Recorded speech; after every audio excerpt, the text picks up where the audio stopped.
이에 그들이 맹인이었던 사람을 두 번째 불러 이르되, 너는 하나님께 영광을 돌리라.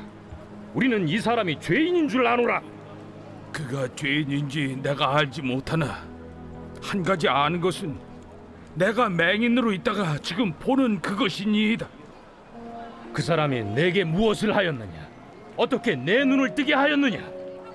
내가 이미 일렀어도 듣지 아니하고 어찌하여 다시 듣고자 하나이까?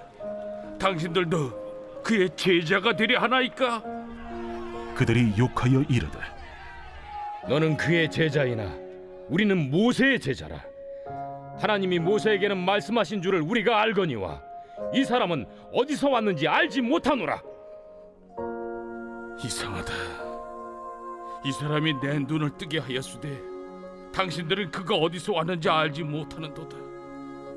하나님이 죄인의 말을 듣지 아니하시고 경건하여 그의 뜻대로 행하는 자의 말은 들으시는 줄을 우리가 아나이다. 창세 이후로 맹인으로 난 자의 눈을 뜨게 하였다 함을 듣지 못하였으니 이 사람이 하나님께로부터 오지 아니하였으면 아무 일도 할 수 없으리이다. 내가 온전히 죄 가운데서 나서 우리를 가르치느냐? 하고 이에 쫓아내어 보내니라. 예수께서 그들이 그 사람을 쫓아냈다 하는 말을 들으셨더니 그를 만나사 이르시되, 내가 인자를 믿느냐? 주여, 그가 누구시오니까 내가 믿고자 하나이다. 내가 그를 보았거니와 지금 너와 말하는 자가 그이니라. 주여, 내가 믿나이다. 하고 절하는지라. 내가 심판하러 이 세상에 왔으니 보지 못하는 자들은 보게 하고 보는 자들은 맹인이 되게 하려 함이라. 바리새인 중에 예수와 함께 있던 자들이 이 말씀을 듣고, 우리도 맹인인가? 너희가 맹인이 되었더라면 죄가 없으려니와 본다고 하니 너희 죄가 그대로 있느니라. 사랑하는 우리 브라함교회 성도 여러분, 또 새로운 아침이 밝았습니다. 오늘도 각자의 치열한 삶의 자리에서 이른 아침을 깨우며 주의 말씀을 사모해서 또 화면 앞에 앉으신 여러분들을 한 분 한 분을 주님의 이름으로 축복합니다. 2026년 3월 3일 화요일 요한복음 9장 24절에서 41절 말씀을 가지고 보게 된 자와 스스로 눈먼 자라는 제목으로 함께 말씀 나누도록 하겠습니다. 우리가 이 중년에 좀 나이를 지나면서 인생의 허리 역할을 감당하다 보면 하루하루가 마치 해결해야 할 숙제들이 숙제들의 어떤 연속처럼 느껴질 때가 많이 있죠. 직장과 또 사업장 또 뭐 여러 가지 그 공간에서 책임져야 할 일들이 늘어나고, 그죠? 가정에서는 돌봐야 될 것들이 또 아이들도 그렇고 해야 될 일도 그렇고 산더미처럼 쌓여 있습니다. 또 낯선 땅에서 이방인으로 살아간다는 그 미묘한 긴장감이 우리의 어깨를 무겁게 누르기도 하죠. 우리는 매일 수많은 정보를 보고 수많은 사람을 만나며 살아갑니다. 스스로 세상을 꽤 잘 알고 있고 내 앞가림은 내가 잘 보고 판단하며 걸어가고 있다고 자부하기도 하죠. 그런데 오늘 이 요한복음 9장의 말씀은 우리가 진정으로 보아야 할 것을 보고 있는지 우리의 영적인 시력을 날카롭게 점검합니다. 육신의 눈은 멀었는데 점진적으로 영의 눈을 떠서 마침내 창조주를 바라보게 된 한 사람과 육신의 눈은 부릅뜨고 성경의 지식을 줄줄 깨고 있으면서도 정작 눈앞에 계신 메시아 구원자를 알아보지 못해 스스로 맹인이 되어버린 이 종교 지도자들의 이야기가 오늘 우리 앞에 펼쳐집니다. 오늘 주시는 이 아침의 메시지를 통해서 우리의 굳어진 시각이 교정되고 오직 예수 그리스도만을 선명하게 바라보는 은혜가 저와 여러분들 사이에 있기를 간절히 축복합니다. 오늘 본 말씀 통해서 우리가 첫 번째로 기할 것은 체험된 진리입니다. 25절 말씀, 대답하되 그가 죄인인지 내가 알지 못하나 한 가지 아는 것은 내가 맹인으로 있다가 지금 보는 그것이니이다. 세상에서 가장 강력한 무기가 뭐죠? 해박한 지식도 아니고 흔들리지 않는 논리도 아니죠. 오늘 본문에 등장하는 이 바리새인들은 당대 최고의 엘리트들이었습니다. 신학적 지식으로 무장했고 율법의 잣대로 모든 것을 재단했습니다.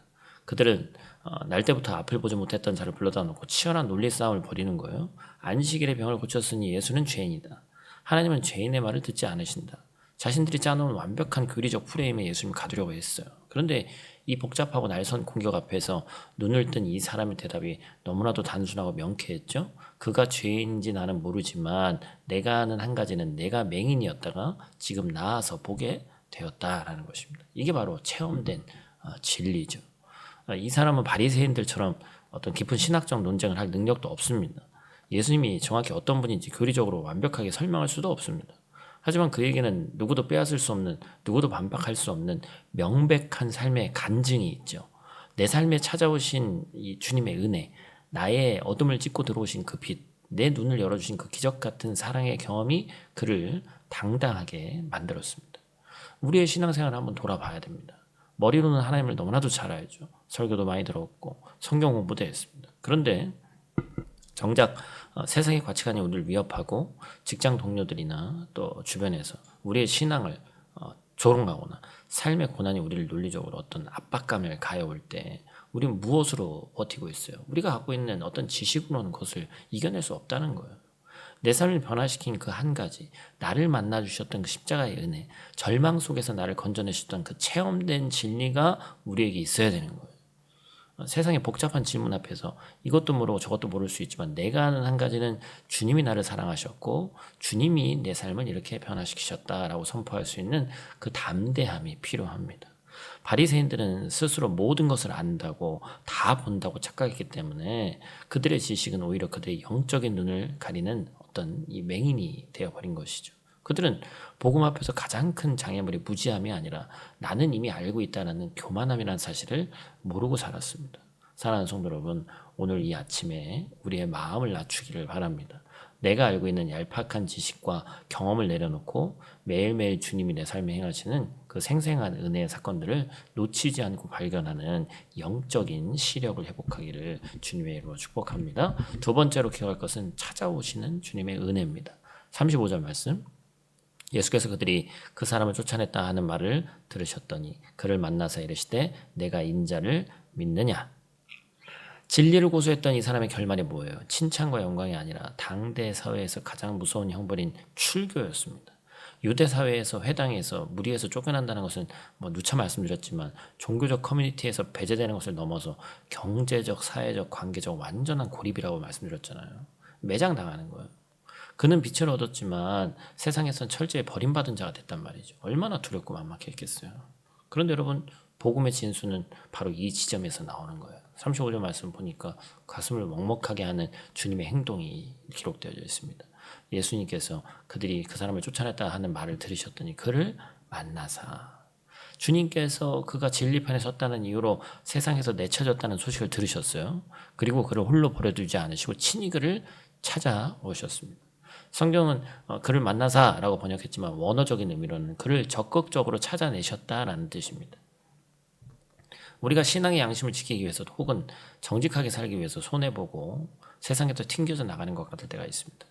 치열한 이민사회 속에서, 직장생활 속에서 나 혼자만 바보가 되는 것 같고 철저히 고립된 것 같은 그 뼈저린 외로움을 느낄 때가 많죠. 여러분 기억해야 됩니다.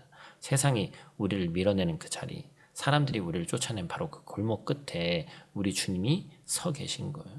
주님께서는 상처 있고 소외된 우리를 적극적으로 찾아오신다는 것이죠. 예수님께서 그를 만나서 질문하십니다. 내가 인자를 믿느냐? 눈을 뜬 사람은 처음에는 예수님을 나를 그냥 고쳐주는 사람, 그 다음에는 선지자 정도로 알았죠. 어제 말씀 나눴습니다만. 그러나 그가 세상으로부터 완전히 버림받고 오직 주님과 독대하게 된 이 절박한 순간에 찾아오신 예수님의 질문 앞에서 그는 엎드리죠. 주여, 내가 믿나이다. 그의 영적인 시력이 100% 회복됐습니다. 예수님을 온전한 구원자요, 예배의 대상으로 바라보게 된 것이죠. 육신의 결핍이 채워지는 것을 넘어서 진정한 영적 눈뜸이 일어나는 순간이었습니다. 우리가 세상에서 무언가를 잃어버리고 쫓겨나는 순간은 어쩌면 예수님을 나의 참된 주님으로 가장 깊이 만날 수 있는 축복의 통로인지도 모르겠습니다. 내가 의지하던 사람들의 인정, 사회적 지위, 경제적 안정이라는 울타리 밖으로 내몰렸을 때에 비로소 우리는 오직 나를 찾아오시는 예수 그리스도 한 분만을 가장 선명하게 우리가 보게 되는 거예요. 말씀을 맺겠습니다. 예수님은 심판을 위해 이 땅에 오셨다고 말씀하십니다. 그 심판이 복잡하지 않아요. 보지 못하는 자들, 즉 자신의 영적 파산 상태를 인정하고 주님을 갈망하는 자들은 눈을 크게 뜨게 될 것입니다. 반면 본다고 하는 자들, 자신의 알량한 지식과 의로움으로 스스로를 포장하면서 나는 눈이 멀지 않았다라고 우기는 이 바리새인 같은 자들은 영원한 맹인으로 남게 되는 것이죠. 사랑하는 성도 여러분, 우리는 어느 쪽에 서 있습니까? 혹시 신앙의 연차가 더해갈수록 나는 안다, 나는 본다라는 영적 교만에 빠져 있지는 않습니까? 예수님이 진정으로 내 삶의 주인이심을 잃어버린 채 익숙함이라는 무서운 질병에 걸려서 영적 시력을 상실해 가고 있지는 않은가요? 오늘 하루 우리 모두가 바리새인의 옷을 벗어 던지고 다시 맹인의 자리로 내려가기를 원합니다. 주님, 저는 내 앞길을 한 치 앞도 볼 수 없는 연약한 존재입니다. 내 눈을 열어서 주님을 보게 하여 주시옵소서. 이 겸손한 고백이 우리의 기도가 되어야 되는 줄 믿습니다. 세상에서 밀려나고 오해받는 것을 두려워하지 마시길 바라요. 진리를 선택하다 잃어버리는 것들을 아까워하지 마시길 바랍니다. 우리가 세상의 회당에서 쫓겨날 때 우주 만물의 창조주이신 주님께서 우리를 친히 찾아오셔서 우리를 안아주시고 또 주님이 주시는 가장 깊은 신비로운 그 진리를 우리 눈앞에 펼쳐 보여주실 줄 믿습니다. 오늘도 나를 찾아오셔서 내가 나를 믿느냐 물으시는 그 주님 앞에 주여 내가 믿나이다. 또 우리가 고백하며 찬양하며 승리하는 저와 여러분들의 복된 하루가 되기를 주님으로 간절히 축원합니다. 오늘 주신 말씀 기억하면서 우리 일상 속에서 구체적으로 실천할 것 한번 우리가 나누길 원합니다. 제가 틀릴 수도 있습니다를 일상에서 한번 실천해 보자는 거예요. 직장에서, 사업장에서, 또 가정에서 만나는 사람들, 또 아이도 마찬가지고 우리가 나이 있는 분들도 그렇습니다만 내 경험과 지식이 정답이라고 믿으며 살아갈 때가 많은데 어떻게 인간이 그걸 다 알겠어요, 그죠? 오늘 하루 누군가와 대화하거나 회의할 때 의도적으로 내가 틀릴 수도 있구나, 내가 다 알지 못할 수도 있구나. 그래서 상대방의 이야기에 더 경청하고 또 나는 다 안다면서 맹인이 되어버린 이 바리새인의 딱딱한 껍질을 깨고 내 영혼의 겸손의 공간을 만드는 강력한 훈련의 장이 또 오늘 하루의 삶이 되기를 간절히 축복합니다. 우리 다 같이 있는 자리에서 함께 기도하고 마치도록 하겠습니다. 사랑과 은혜가 풍성하신 아버지 하나님, 오늘 이 아침 맹인 되었던 자를 찾아가 눈을 열어주시고 참된 믿음의 고백을 받으신 주님의 크신 사랑을 찬양합니다. 우리는 스스로 세상을 잘 보고 있다고 착각하며 살아왔습니다. 얄팍한 지식과 경험을 의지하고 판단하고 또 정죄했던 바리새인의 모습이 내 모습임을 이 시간 고백합니다. 우리의 교만한 눈의 비늘을 벗겨주시고 세상의 논리와 공격 앞에서도 내가 아는 한 가지는 주님의 은혜다라고 담대히 선포할 수 있는 체험된 신앙을 우리에게 허락하여 주시옵소서. 오늘 하루 치열한 일터와 삶의 현장으로 나가는 우리 성도들, 또 우리 공부하는 학생들, 우리 어린 영혼들 눈동자가 지켜주시옵소서. 혹여나 우리가 예수 그리스도 자녀답게 정직하게 살려다가 믿음을 지키려다가 손해를 보고 소외되는 순간이 온다면 바로 그때 나를 찾아오셔서 내가 나를 믿느냐라고 물으시는 주님의 다정한 음성을 듣게 하시고 또 힘입어서 세상 가운데 승리할 수 있도록 하나님 도와주시옵소서. 우리의 참된 빛이 되시고 소망이 되시는 예수님 귀하신 이름으로 간절히 기도드립니다. 아멘.